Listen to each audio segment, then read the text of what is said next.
우리가 지금 그리스도인의 신분, 자녀에 대해서 나누고 있습니다.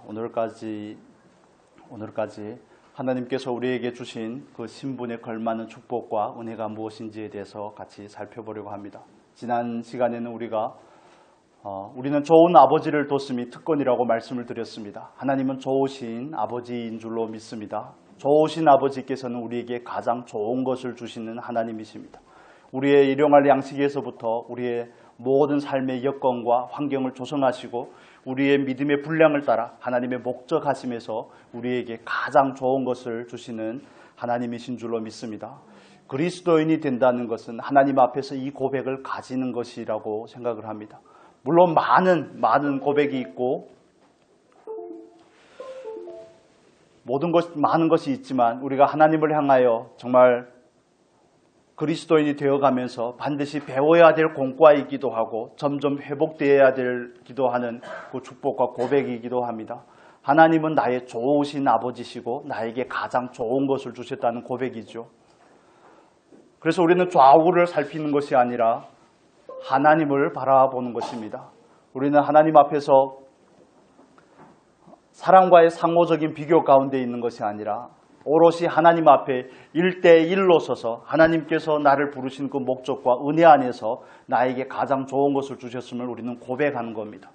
상호적인 비교는 우리를 불행으로 이끕니다. 우리의 상호적인 비교는 판단과 정죄를 낳고 상호적인 비교는 우리로 하여금 하나님께서 우리에게 주신 그 놀라운 축복들을 잃어버리게 합니다.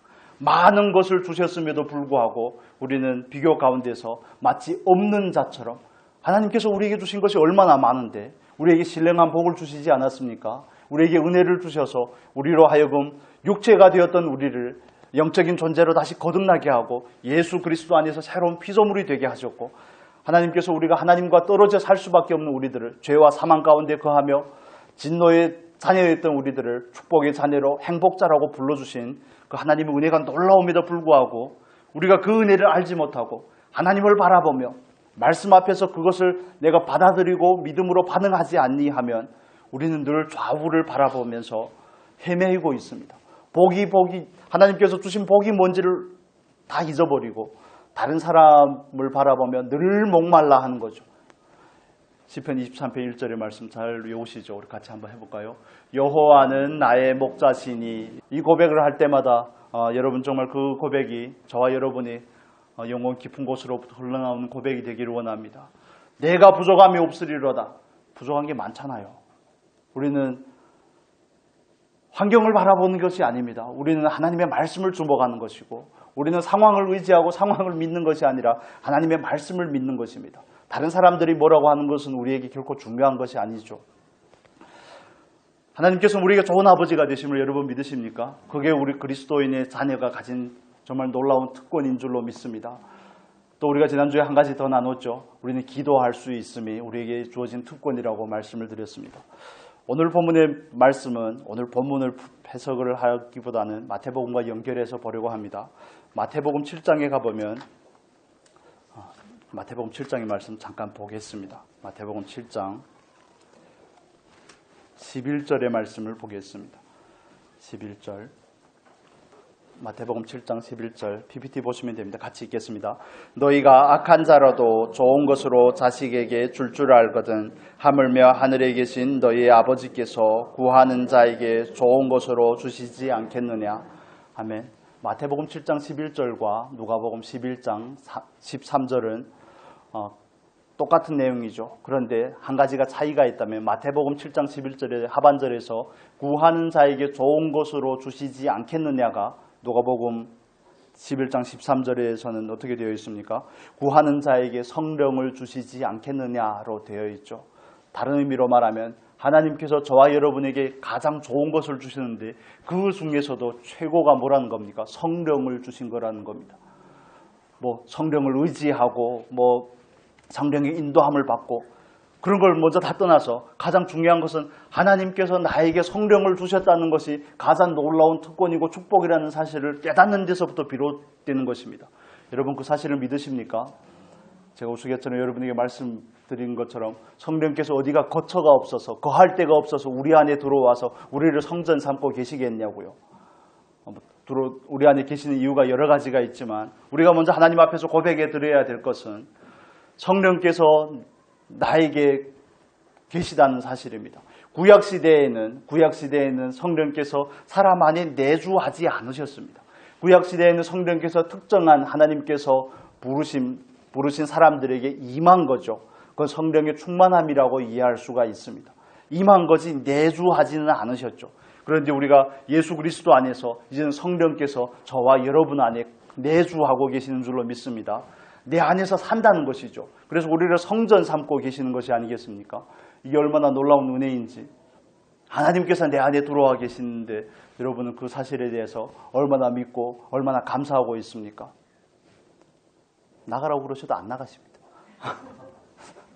교통이 안 될 수는 있겠지만 우리가 죄를 범하고 하나님과의 관계가 서먹서먹해지고 죄책감 때문에 그분과의 친밀감을 잃어버릴 수는 있지만 나가라고 해도 안 나가십니다. 예수 그리스도의 그날까지 우리 안에서 끊임없이 그 놀라운 역사를 이루어 가시는 분이 성령이심을 믿습니다. 우리 말씀을 여기저기 찾아보면서 다시 한번 확정을 해보면 좋겠습니다. 요한복음 찾아보겠습니다. 요한복음 16장 7절의 말씀. 요한복음 16장 7절 같이 읽겠습니다. 그러나 내가 너희에게 실상을 말하노니 내가 떠나간 것이 유익이라. 내가 떠나가지 아니하면 보혜사가 너희에게로 오시지 아니할 것이요 가면 내가 그를 너희에게로 보내리니. 아멘. 예수님께서 이렇게 말씀을 하시죠. 내가 너희에게 실상을 말하노니 내가 떠나가는 것이 너희에게 뭐라고요? 유익이라고 말씀합니다. 내가 떠나가지 아니하면 보혜사가 너희에게 오시지 못한다고 말하죠. 그 보혜사라는 이 단어가 파라클레토스라는 단어인데 한글판 성경은 중국어 성경의 영향을 받아서 그렇습니다. 그래서 중국어로 제가 중국어를 보호이스라고 이렇게 되어 있습니다. 중국어에는. 그래서 보호하시는 분, 은혜를 주시는 분, 사는 가르치시는 분. 그래서 보혜사입니다. 보호하시고 해라는 건 은혜 해자를 써서 은혜를 주시는 분, 사는 스승사를 써서 가르치시는 분이라고 되어 있습니다. 원문의 의미와도 비슷합니다. 원문에서는 여러 가지 의미가 있는데 돕는 자, 중재자 이런 의미를 가지고 있습니다. 또 상담하는 자, 위로자라는 의미도 가지고 있고 남을 위해서 보내진 자라는 의미도 가지고 있습니다. 요한일서 2장에 가면 대언자라는 의미로도 나타나죠. 그래서 예수님께서는 요한복음 14장에서 이렇게 말씀합니다. 제가 읽어드릴게요. 14장 26절입니다. 보혜사 곧 아버지께서 내 이름으로 보내실 성령 그가 너희에게 모든 것을 가르치시고 내가 너희에게 말한 모든 것을 생각나게 하시리라 이렇게 말씀을 하시죠.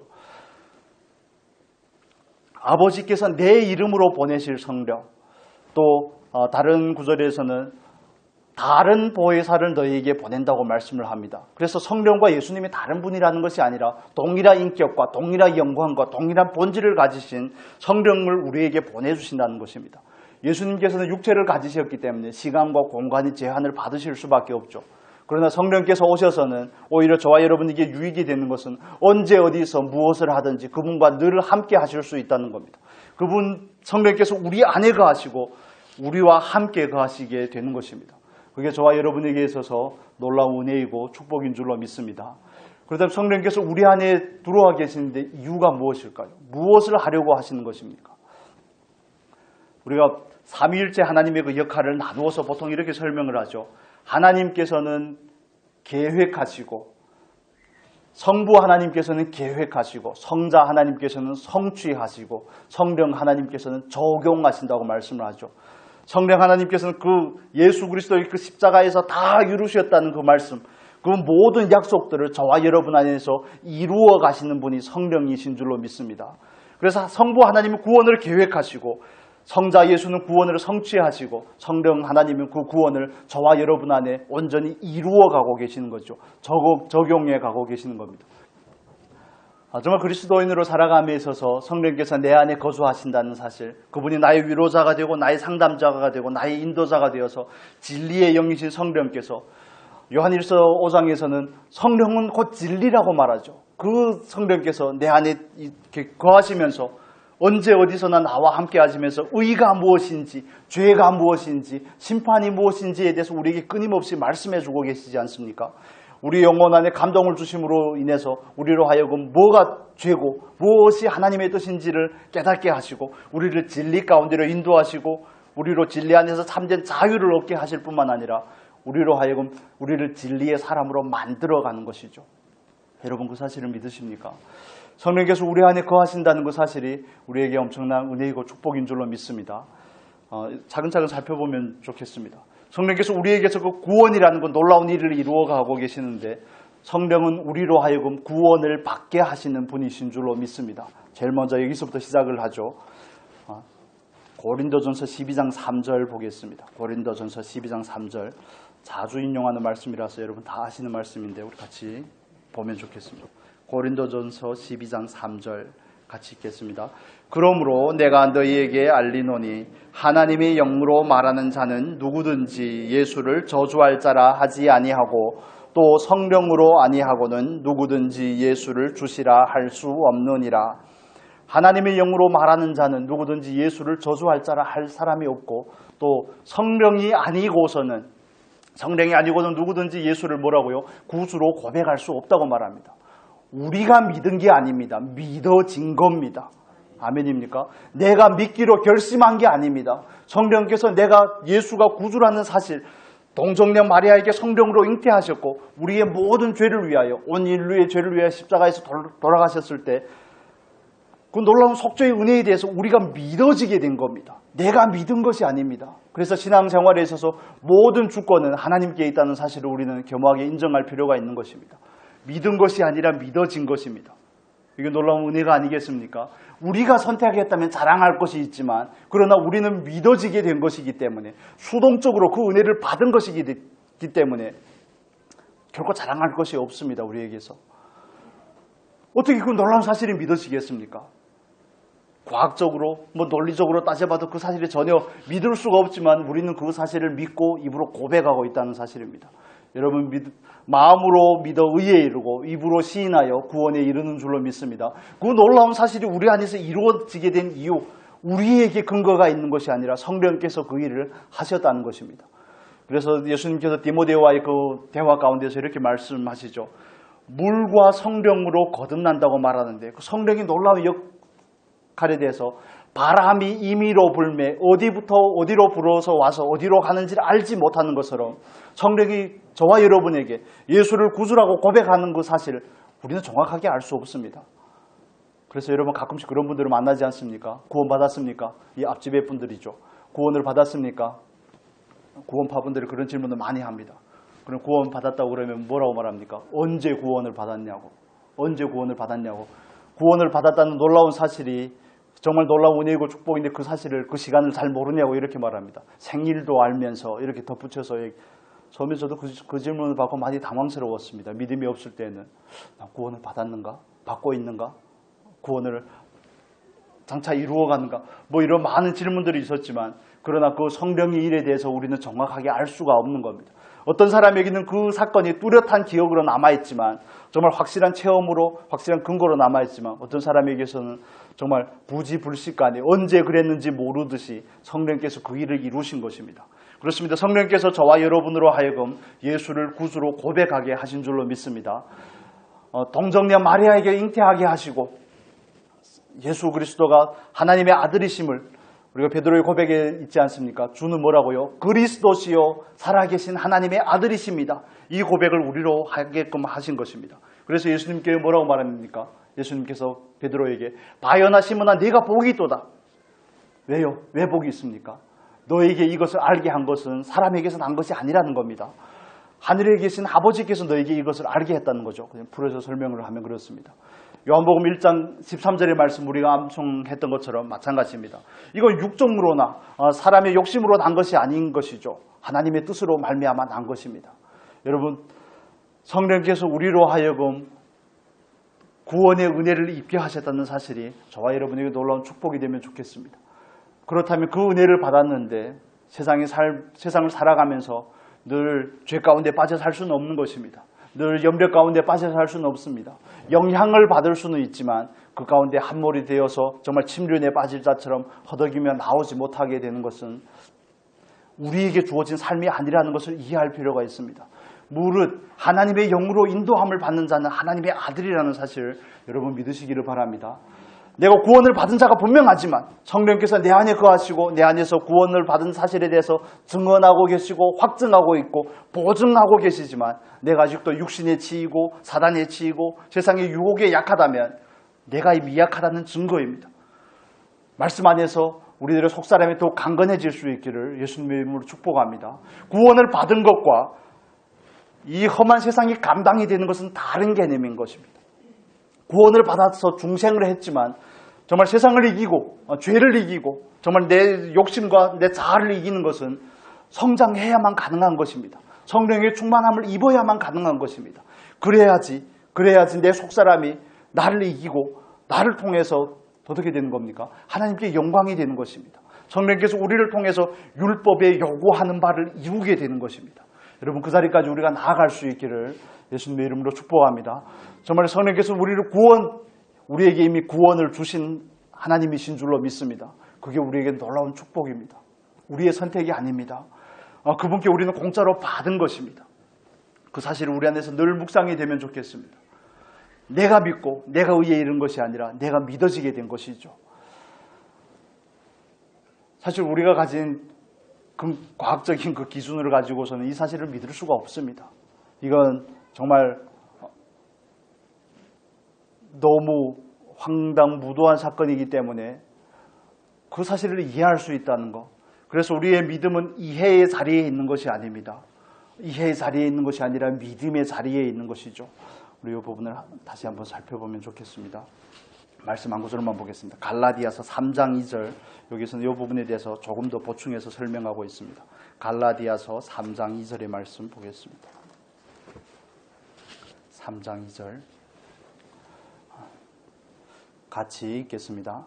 내가 너희에게 다만 이것을 알려 하노니 너희가 성령을 받은 것이 율법의 행위로냐 혹은 듣고 믿음으로냐. 우리가 성령을 받은 것은 듣고 믿음으로인 줄로 믿습니다. 우리로 하여금 듣게 하신 분도 성령이고 우리로 하여금 믿게 하신 분도 성령이고 우리가 듣고 믿음으로 고백할 때 성령께서 우리 안에 거하게 되시는 것입니다. 그래서 로마서 8장 9절의 말씀을 따르면 우리는 이제는 육체에서 뭐가 된 겁니까? 영적인 존재가 된 겁니다. 영적인 존재가 되었습니다. 우리는 그래서 이제는 더 이상 육체의 욕심을 따라 썩어져가는 구습을 쫓아 사는 사람이 아니라 의와 진리의 거룩하심을 입은 새 사람인 예수 그리스도를 쫓아 사는 사람이 된 것입니다. 그게 맞는 삶입니다. 그게 정상적인 그리스도인의 삶입니다. 우리는 그 자리까지 늘 미치지 못하고 가끔씩 경험하지만 그러나 그 삶이 저와 여러분의 삶 가운데서 정말 삶의 실제가 되고 구체적인 습관이 될 수 있기까지 우리는 끊임없이 나아가야 되는 줄로 믿습니다. 우리가 힘쓰고 우리가 애쓰는 것도 중요하지만 그러나 그 일을 성령께서 우리를 도우셔서 그 일을 이루신다는 사실을 여러분 믿으시기를 바랍니다. 그래서 말씀을 순종하다가 실패하거든 좌절하지 마십시오. 좌절할 일말의 여지도 없습니다. 좌절할 필요가 없고 나의 연약함을 고백하는 것입니다. 하나님 감사합니다. 오히려 하나님 감사합니다. 나로 하여금 내가 말씀으로 살 수 없다는 사실을 깨닫게 하셔서 감사합니다. 내가 약할 때 내 안에서 성령께서 나에게 강함이 되신 줄로 믿습니다. 약할 때 강함 되시는 줄을 우리는 바라보는 것입니다. 여러분 믿으십니까? 우리는 말씀을 향해서 전적으로 무능합니다. 우리는 율법의 요구를 이루어 드릴 수가 없습니다. 구원의 문제에 있어서뿐만 아니라 우리는 말씀을 행할 수 있는 능력이 없습니다. 하나님께서 우리에게 왜 율법을 주셨습니까? 율법은 우리에게 몽학 선생이 되어서 우리를 예수 그리스도께로 인도하는 겁니다. 율법은 거울과 같은 것이죠. 갈라디아서 3장 20절에 말씀하지 않습니까? 율법은 거울과 같은 겁니다. 거울은 누구를 보게 하는 겁니까? 나를 보게 하는 것이죠. 나를 보게 해서 나의 그 실력을 보게 하는 겁니다. 나는 율법을 쫓아 살 수 없는 사람이라는 그 실력을 보게 하고 그 가운데서 뭘 경험하는 것이죠? 절망을 경험하는 겁니다. 나로서는 안 되는구나. 내 안에는 두 법이 존재하는구나 하는 그 로마서 7장으로 이어지게 되는 겁니다. 내 안에는 두 법이 존재하는데 한 법은 내 속에 있는 법은 나를 하나님께로 인도하고자 하고 하나님의 말씀대로 살고자 하는 소욕을 끊임없이 주시지만 그렇지만 내 육체에 속한 그 법은 나를 자꾸 죄로 이끌어가는 것이 아닙니까? 사망으로 이끌어가고 실패의 자리로 이끌어가고 있는 것이죠. 그래서 사도 바울은 그게 결심으로 되지 않는다는 사실을 아는 겁니다. 반복적인 경험을 통해서 결심해도 안 되고 기도해도 안 되고 의뢰해도 안 되고 하는 이런 반복적인 실천을 통해서 경험을 통해서 그가 알게 되는 것이죠.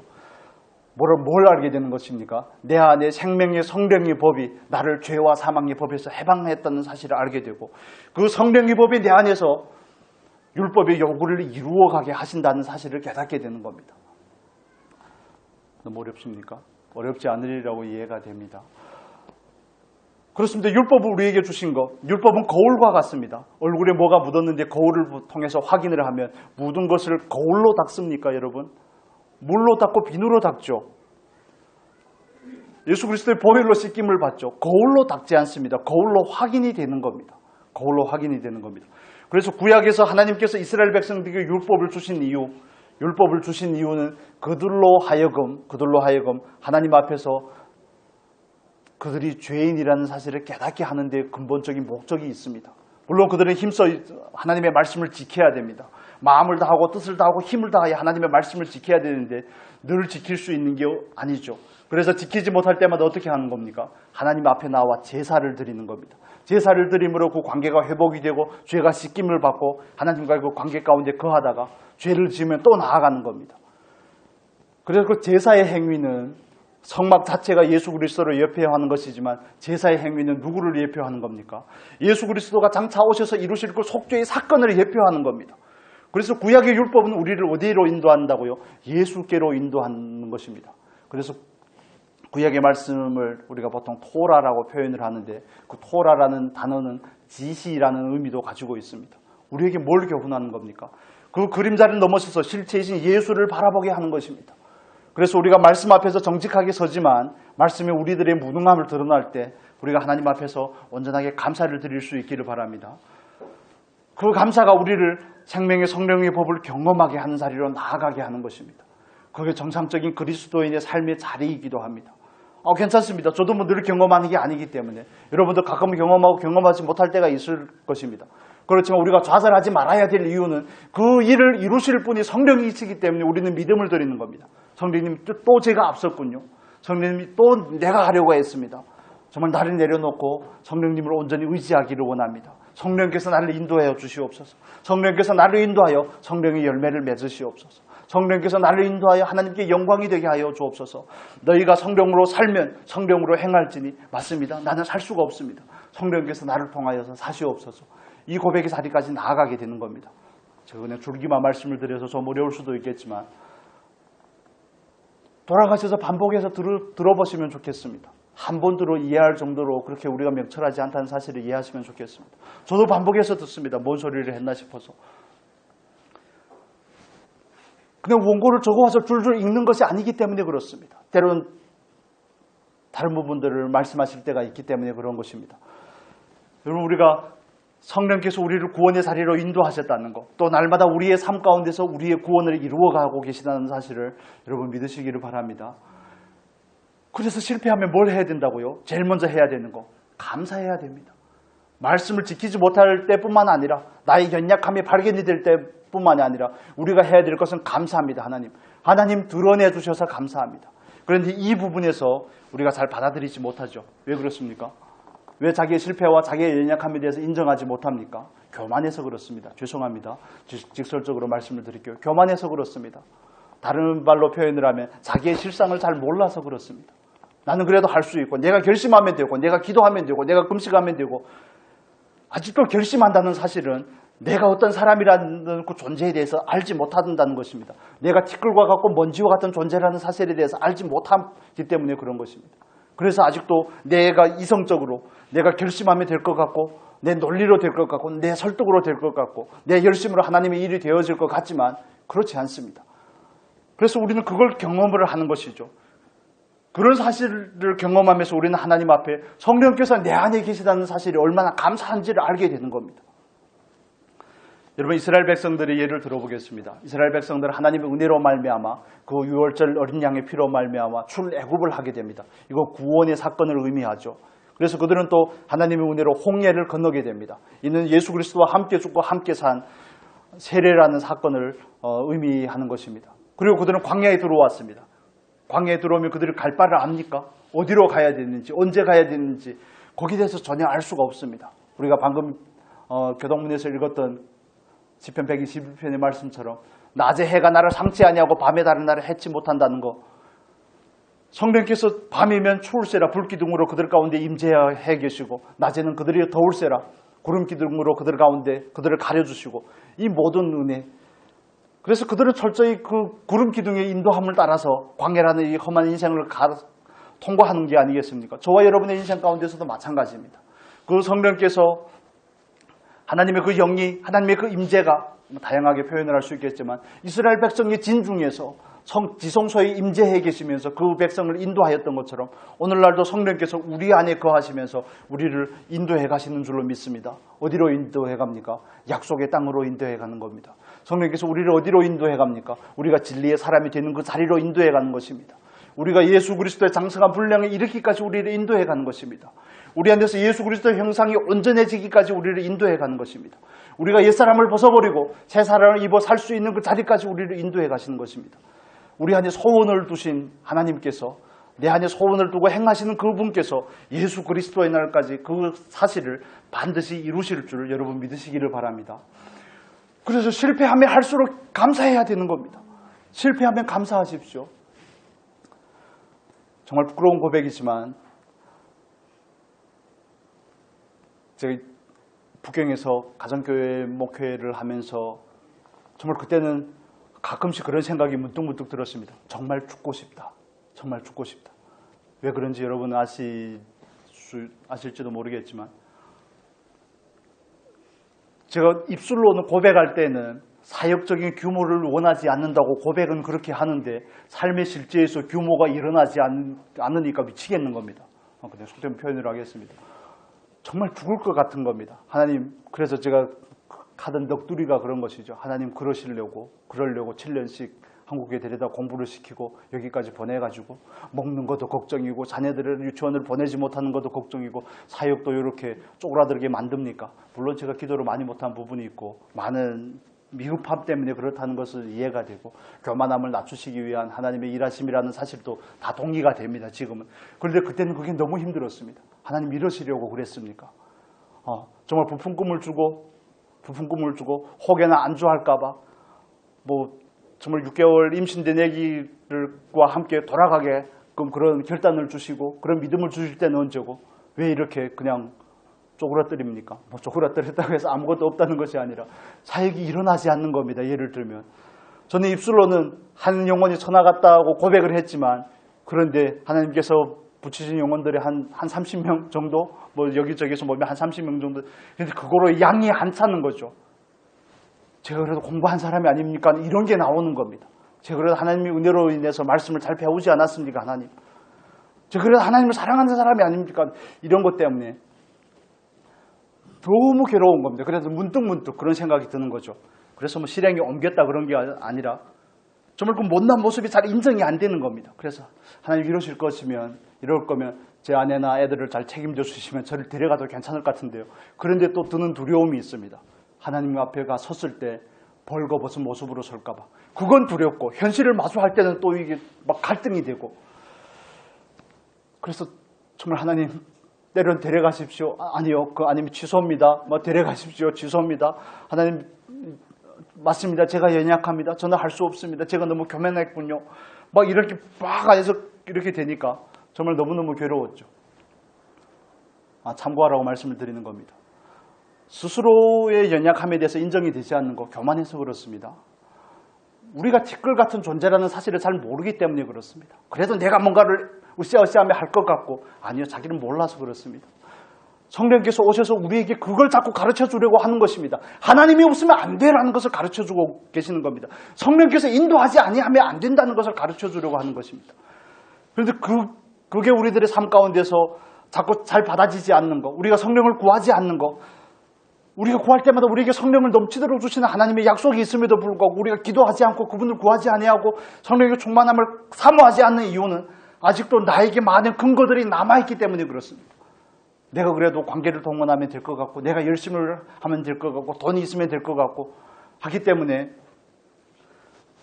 우리가 그분을 진정으로 만나지 못하는 겁니다. 가볍게 만나는 겁니다. 가끔씩 이벤트적으로 만나는 겁니다. 그래서 성령께서 우리 안에 거하신다는 사실은 우리가 그분의 임재 안에서 살아가는 것을 말하는 겁니다. 날마다 내 안에 죄가 들추어지고 하나님 앞에서 내가 죄가 자복이 되고 그분 앞에 내 연약함을 가지고 나아가 그분의 임재 안에 거하고 하나님 맞습니다. 저는 할 수 없습니다. 성령님 저를 주장해 주시옵소서. 강력한 그 권능으로 나를 주장해 주시옵소서. 우리가 스가랴 4장 6절의 말씀 찾아보지 않았습니까? 이는 능으로 되는 것이 아니고 힘으로 되는 것이 아니라고 말씀을 하시죠. 큰 산아 네가 스룹바벨 앞에서 평지가 되리라. 그런데 무엇 때문에 그렇습니까? 이것은 하나님의 영으로 된다는 겁니다. 우리가 어떻게 성화가 됩니까? 스스로가 성화가 됩니까? 성령께서 나를 거룩해 만드셔야 되는 것입니다. 말씀과 기도를 통하여 우리를 거룩하게 하시는 분은 성령이십니다. 여러분, 성령께서 우리를 구원의 자리로 인도하셨고 성령께서 우리 안에 거하시면서 하시는 일이 우리 안에서 그 구원을 이루어 가시는 일입니다. 그래서 날마다 모든 자리에서, 삶의 모든 자리에서 우리는 그 연약함을 경험하는 겁니다. 예배 자리에 나오는 것도 마찬가지입니다. 우리가 하나님께 영광이 되는 예배요, 성령과 진리로 드리는 예배요, 정말 신령과 진정으로 드리는 예배요, 이렇게 하지만 예배조차도 성령께서 돕지 않으시면 하나님께서 원하시는 예배를 드릴 수 없다는 사실 여러분 얼마나 동의하십니까?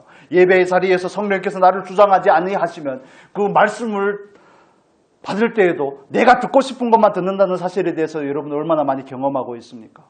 우리는 그만큼 편협적이고 성령의 도우심이 없이는 그런 부분에 대해서 전적으로 무능하다는 사실이 우리가 하나님 앞에 정말 겸손한 고백이 되었으면 좋겠습니다.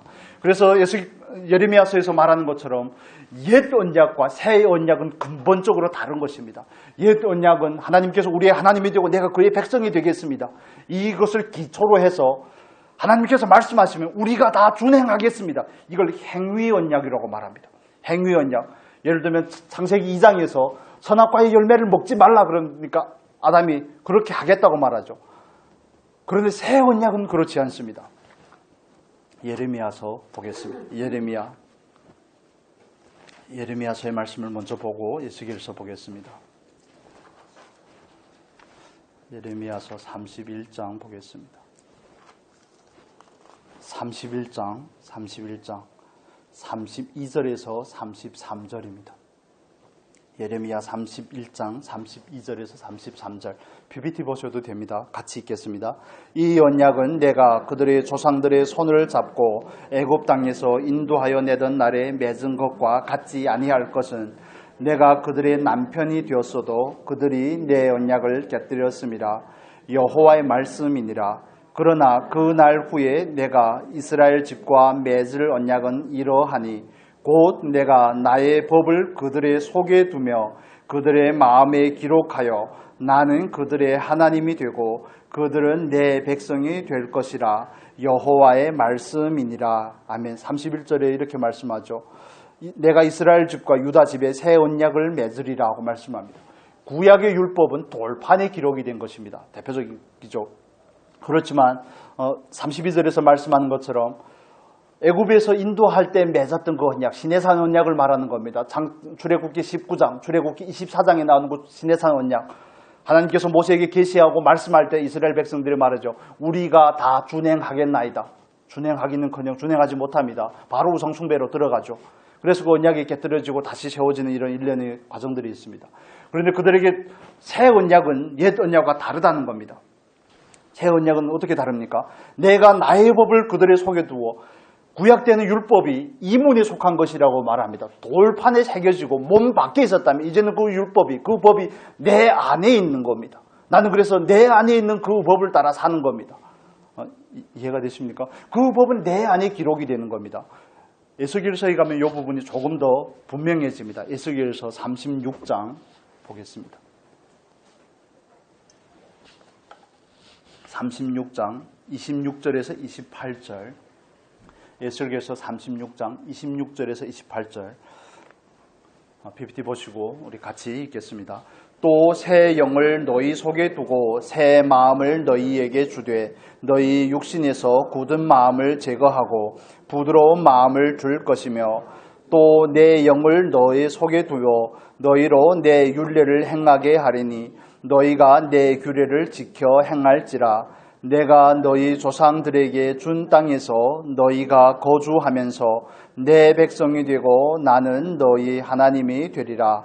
아멘. 여기서 이렇게 말씀하시죠. 새 영을 너희 어디에 두고요? 속에 두고 성령님을 말씀하는 겁니다. 새 마음을 너희에게 주되, 새 영도 하나님께서 주셔야 되고 새 마음도 하나님께서 우리에게 주셔야 되는 겁니다. 그 새 마음은 곧 우리 육신에서 굳은 마음을 제하시고 죄에 속한 마음, 자아에 속한 마음, 정욕적인 그 마음을 제하고 우리에게 부드러운 마음을 줘야 된다는 겁니다. 부드러운 마음, 돌 같은 마음이 아니라 부드러운 마음, 옥토 같은 마음을 줘야지 우리가 비로소 말씀에 반응할 수 있는 것이죠. 그리고 27절에 뭐라고 말합니까? 내 영을 너희 속에 두며 너희로 내 율례를 행하게 하리니. 그 영을 우리 속에 두어 그 영이 우리로 하여금 내 율례를 행하게 하는 겁니다. 내가 율법을 지키는 게 아닙니다. 나는 그 율법을 지키기를 힘씁니다. 이게 어폐가 있는 것이 아니라 말장난이 아닙니다. 나는 그 율법을 지키기를 힘씁니다. 내가 지키려고 할 때 성령께서 나로 하여금 지키게끔 하기 때문에 그렇습니다. 나는 그 율법을 지키기를 힘씁니다. 힘쓸 때 나의 연약함을 발견하게 됩니다. 나의 연약함이 발견이 되면 우리는 자연스럽게 그 성령을 더욱 힘있게 의지하려고 하죠. 내가 실천하기를 힘쓸 뿐만 아니라 그분을 힘써 붙잡게 되는 것입니다. 여러분 이해가 되십니까? 그 성령께서 내 안에 거하여야지 우리는 그 규례를 따라 행할 수가 있습니다. 자주 듣는 예지만 간단한 예로 사랑하라. 그럼 여러분 사랑할 수 있습니까? 우리가 사랑하기를 힘쓰지만 내 안에 사랑이 없음을 발견하게 되는 겁니다. 그래서 고린도전서 13장에서는 그 사랑에 대해서 구구절절히 열거하고 있죠. 그 사랑은 아가페적인 사랑입니다. 내가 사랑하기를 힘쓰지만 내 안에 사랑이 근거가 없다는 사실, 그걸 우리는 발견하게 되는 겁니다. 남편도 사랑하지 못합니다. 아내도 사랑하지 못합니다. 자녀들조차도 사랑하지 못합니다. 우리는 내가 사랑하고 싶은 것만 사랑하는 게 육신이 가진 본질적인 특징입니다. 그래서 인간관계를 해도 세상을 살아감에 있어서도 모든 사랑이 다 자기중심적입니다. 내 마음에 맞으면 좋은 사람입니다. 그래서 어떤 분이 우스개로 이런 이야기를 하더라고요. 세상에는 두 종류의 사람만 있다. 내 마음에 맞는 사람과 내 마음에 들지 않는 사람. 또 어떤 분은 교만해서 이런 얘기를 하던데, 세상에는 두 종류의 사람이 있는데 나를 아는 사람과 나를 모르는 사람이 있다. 우스갯소리입니다만 우리가 하나님 앞에서 그걸 이해할 필요가 있습니다. 우리가 힘써 마음을 다해 정말 하나님의 말씀을 목숨을 다해 말씀을 지킬 수 있는 여러분 되시기를 바랍니다. 그래서 그걸 통해서 우리는 그 다음 자리로 넘어가게 되는 겁니다. 내가 지키기를 힘쓰면서 성령을 힘써 붙잡는 것이죠. 그래서 그 또 다음으로 넘어가면 내가 하나님 앞에 맡겨드릴 때 그분이 나를 통해서 그 일을 하게 되는 겁니다. 자연스럽게. 그런 그 경험들이 저와 여러분의 삶 가운데 있으면 좋겠습니다. 하나님 앞에서 열린 마음을 가지고 나와서 내가 아직 경험하지 못했다고 그게 사실이 아니라고 인정하지 마시고 마음을 내려놓고 하나님 그 자리까지, 과연 그 자리가 있다면, 그게 하나님께서 우리에게 말씀하는 그 자리라면 나도 그것을 경험하게 해 주십시오. 거기까지 나아갈 수 있는 은혜가 있기를 바랍니다. 예수님의 생애를 쭉 돌아봐도 마찬가지입니다. 예수님께서는 성령으로 잉태하셨습니다. 맞습니까? 예수님께서는 누가복음 4장, 마태복음 4장에서 공생애를 시작하기 전에 어떻게 하셨죠? 성령의 충만함을 입어 성령께서 예수를 광야로 몰아내신지라 한글판에는 이렇게 되어 있습니다. 성령의 충만함을 입고 성령의 인도하심을 따라서 광야에서 40일 동안 금식을 하십니다. 그리고 성령의 충만함을 입어 하나님의 말씀을 따라서 마귀의 권세를 이기십니다. 그렇지 않습니까? 그리고 예수님의 공생애 가운데도 모든 삶이 다 그렇습니다. 요한복음 5장 볼까요? 요한복음 5장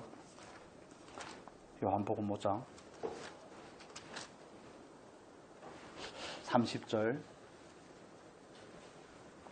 요한복음 5장 30절 같이 읽겠습니다. 요한복음 5장 30절 같이 읽겠습니다. 내가 아무것도 스스로 할 수 없노라. 듣는 대로 심판하노니 나는 나의 뜻대로 하려 하지 않고 나를 보내신 이의 뜻대로 하려 함으로 내 심판은 의로우니라. 예수님께서 이렇게 말씀하시죠. 내가 아무것도 스스로 할 수 없노라. 듣는 대로 심판하라. 내가 온 것은 내 뜻을 행하려고 하는 것이 아니라 하나님의 나를 보내신 이의 뜻을 행하려 함이라. 이렇게 말씀하시죠. 예수님께서도 내가 아무것도 할 수 없다고 표현을 하는데, 저와 여러분의 삶은 예수 그리스도의 삶의 발자취를 밟아가는 것입니다. 우리가 성령으로 말미암아 중생한 것처럼, 마치 예수 그리스도가 성령으로 말미암아 잉태하였던 것처럼, 예수 그리스도가 성령의 충만함을 입어 마귀의 시험을 이겼던 것처럼 우리도 성령의 충만함을 입어 말씀을 근거로 마귀의 권세를 이기지 않습니까? 예수님께서 성령의 충만함을 입어 성령의 권능을 입어 사역을 행했던 것처럼 우리가 하나님을 섬기는 모든 일에도 성령의 충만함이 없이는 감당이 안 되는 것입니다. 사도행전의 말씀을 제가 읽어드릴게요. 10장 38절에 보면 이렇게 말씀하죠. 10장 38절 제가 읽어드릴게요. 하나님이 나사렛 예수에게 성령과 능력을 기름 붓듯 하셨음에, 이렇게 말씀을 합니다. 하나님이 나사렛 예수에게 뭘 부었다고요? 성령을 기름 붓듯 하셨음에. 그래서 예수님께서 하신 일들이 그가 두루 다니며 선한 일을 행하시고 마귀에게 눌린 모든 사람을 고치시고 이는 하나님께서 그와 함께 하심이라, 이렇게 말씀을 합니다. 여러분, 저와 여러분의 삶은 성령님과 뗄래야 뗄 수가 없습니다. 그분은 우리로 하여금 중생케 하셨습니다. 우리로 하여금 우리 안에서 구원을 이루어 가게 합니다. 우리로 예수 그리스도의 장성한 분량에 이르게 합니다. 우리로 하여금 우리를 통해서 율법의 요구가 이루어지는 그 자리까지 우리를 인도해 가시는 분이 성령님이십니다. 그분은 우리 안에 거하시며 우리와 교제하기를 원하십니다. 그분은 인격이 있기 때문에 그렇죠. 그분은 우리를 가르치시기를 원하시고 우리를 인도하기를 원합니다. 우리에게 들은 바 말씀을 깨닫게 하시기를 원하시죠. 그런데 그 전제가 뭐가 있습니까? 우리가 그분을 구해야 되는 것입니다. 그분을 구하여야 되는 겁니다. 정말 악한 자라도 좋은 것을 아들에게 줄 아는데 하물며 하늘에 계신 너희 아버지께서 구하는 자에게 좋은 것을 주시지 않겠느냐? 성령을 주시지 않겠느냐? 이건 성령의 충만함의 의미를 담고 있는 것이기도 하고, 또 그 부분은 이제 다음에 또 말씀을 드리겠습니다. 그렇습니다. 성령께서 저와 여러분 안에 거한다는 사실이 우리의 삶의 놀라운 축복임을 여러분 믿으시기를 바랍니다. 그리스도인은 믿음으로 사는 것이라고 말씀을 드렸죠. 나의 의인은 믿음으로 사는 것입니다. 그리스도인은 성령의 인도함을 따라 사는 것입니다. 하나님께서 나로 하여금 예수를 믿게 하였으니 이제부터는 내가 하나님의 말씀을 지키고 내가 사는 것이 아닙니다.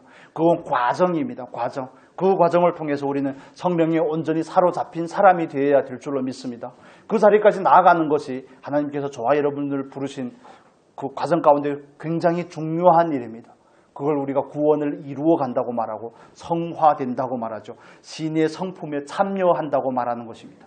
여러분, 정말 우리 안에 그런 사모함이 있으면 좋겠습니다. 하나님, 저에게 이런 특권을 주셨는데 하나님, 저도 내 안에 계신 그 성령, 내 안에 계시고 나와 함께 계시는 성령의 인도함을 따라 하나님의 뜻대로 행하고 살고 싶습니다. 하나님, 저를 도와주십시오. 저를 도와주십시오.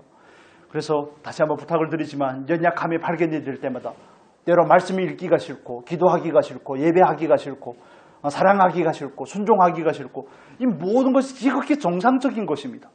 우리의 육체를 가지고 있기 때문에 그렇죠. 그럴 때마다 우리는 하나님 앞으로 나아가야 되는 것입니다. 하나님 앞으로 나아가, 하나님, 제 마음의 상태가 지금 이렇습니다. 성령님, 저를 도와주십시오. 저를 도와주셔서 저로 하여금 침륜에 빠지지 않게 하시고 정말 연약한 무릎을 일으켜 세워서 정말 온전하게 하시는 예수를 바라보며 나아가게 해주십시오. 이 기도가 저와 여러분의 기도가 될 수 있기를 바랍니다. 성령께서 우리 안에 계시다는 사실, 내주하고 함께 하신다는 사실이 얼마나 놀라운 축복인지를 우리가 정말 깊이 깨닫고 그분을 의지하여 하나님께 영광이 되는 삶으로 나아갈 수 있는 우리 복된 삶이 될 수 있기를 축복합니다. 우리 이 시간 같이 기도하면 좋겠습니다. 하나님, 우리 하나님 앞에 성령의 충만함을 허락하여 주시옵소서. 하나님, 정말 성령에 사로잡힌 사람이 되기를 원합니다. 성령에 충만한 사람이 되기를 원합니다. 이 생애를 통해서 하나님, 제가 성령의 인도함을 받음으로 말미암아 하나님 영광 받아 주시옵소서. 삶의 실제가 되게 해 주시옵소서. 우리 같이 기도하면 좋겠습니다.